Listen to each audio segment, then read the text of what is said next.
it's very probable and probably inevitable that our right to bear arms would be challenged in a North American court.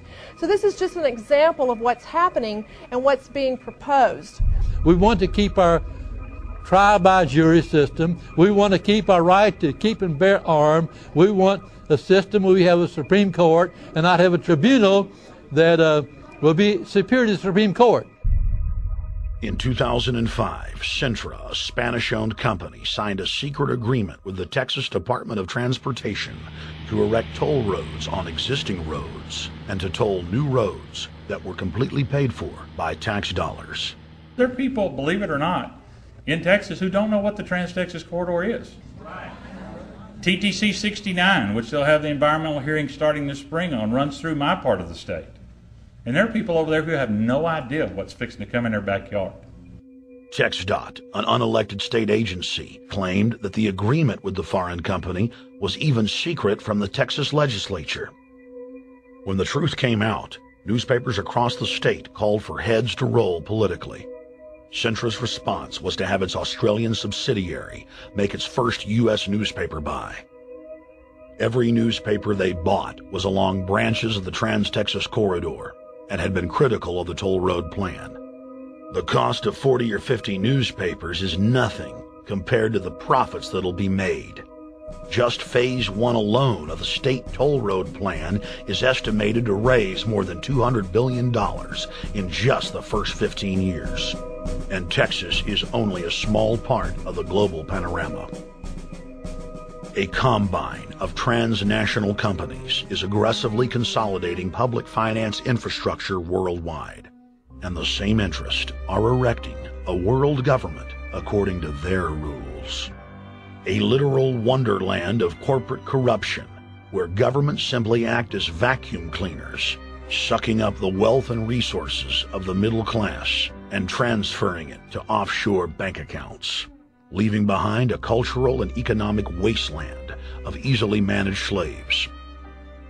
The whole purpose about the North American Free Trade Agreement is not about trade, it's about control. Control of people.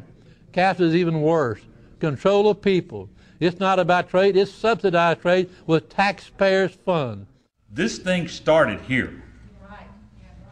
And to save this country, we kill this damn thing here. To stop it here in Texas, we stop the new world order right here in Texas. Polls consistently show that over 90% of the people are against the NAFTA highway systems and its toll roads. As the people learned of the threat, they got angry and took action. Our ranch is part of the original Spanish land grant, and I would love to not have to give it back to Spain.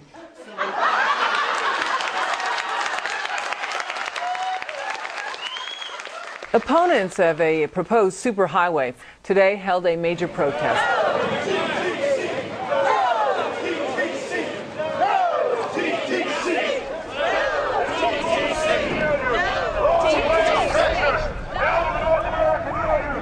A majority of Texas counties have voted to resist the plan for a North American Union and have vowed to block the construction of its infrastructure.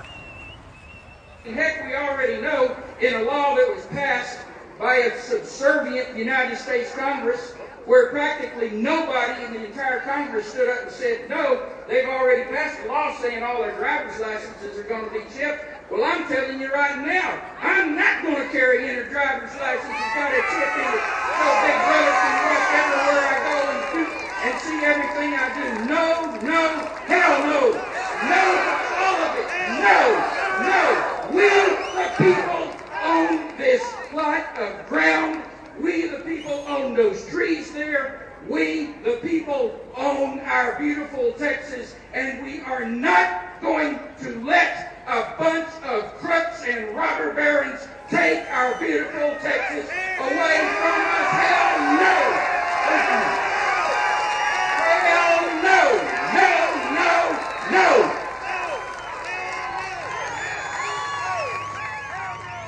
RFID tracker chips embedded in state inspection stickers and toll tags are already being used to track the population.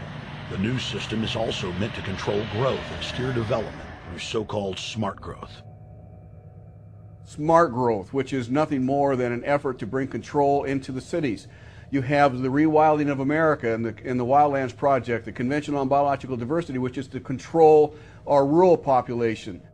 Toll roads on interstate highways nationwide are walling off exit ramps to small towns and rural communities, and are creating ghost towns by design.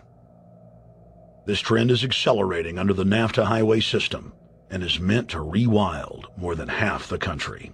All of these things are designed to bring more and more control to bureaucracies rather than to the independent individual, the sovereign individual of this nation. What brought me into this whole discussion was the fact that while I was doing this multi-million-dollar research effort in the 1980s and early 1990s, I became aware of an agenda basically to lock up one half of the United States into wilderness corridors and reserves. What's called the Wildlands Project, but it was also a key cornerstone of the United Nations Convention on Biological Diversity. It was during that study in which I began to realize that this was not an effort to protect the environment, but an effort to control you and I. They were dividing the United States up into little compartments in which they would rip out roads, which they would rip out whole communities and put them back in the wilderness. The federal highway system was designed by Pentagon war planners in the 1950s to serve as a rapid deployment conduit to move ground forces for the defense of the United States during invasion.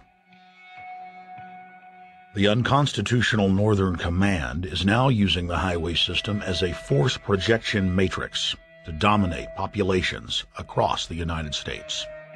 Through federally funded emergency command centers, county and city governments are being quietly federalized nationwide. Billions of dollars per city is being spent to install millions of surveillance cameras. Every town and hamlet, no matter how small or remote, is surveilled. License plate reading software tracks Americans' movements wherever they go. New systems are being deployed that scan your face, read your lips, and analyze your walk. Under the treasonous Military Commissions Act, American citizens can be secretly arrested, stripped of citizenship, flown to offshore torture camps, and secretly executed. Under Section 802 of the Patriot Act, all misdemeanors are considered terrorism. Federal police squads, called Viper teams, randomly force Americans to line up and show their papers. From the sidewalks of Miami to the subways of New York to the streets of Houston, Texas, citizens are being searched by heavily armed gangs of paramilitary police.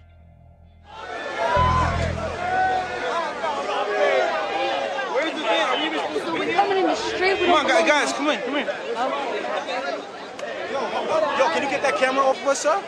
Sir, can you get that United States First Amendment? All right, but you can get that camera. I'm saying get the camera out of my face. That's what I'm saying. You're on the streets of New York. So what does that mean? I'm saying get that camera out of my face. That's what I'm saying. It's a free country. Fuck wrong with you? It's a free country.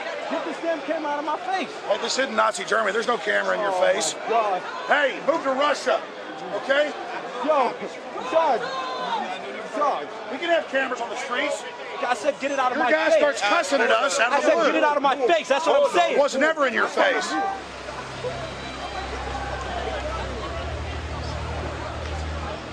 Yo. Long before 9/11, the Pentagon was aggressively violating the federal law that bars the military from policing the American people. Coast to coast, for more than 2 decades, teams of troops would just appear out of nowhere and randomly stop cars and search pedestrians. The acclamation accelerated with regular Army searching bags at the Super Bowl and the Kentucky Derby, as well as other high-profile events. Then President Bush signed a Defense Authorization Act, which radically increased the funding for the already bloated shadow government.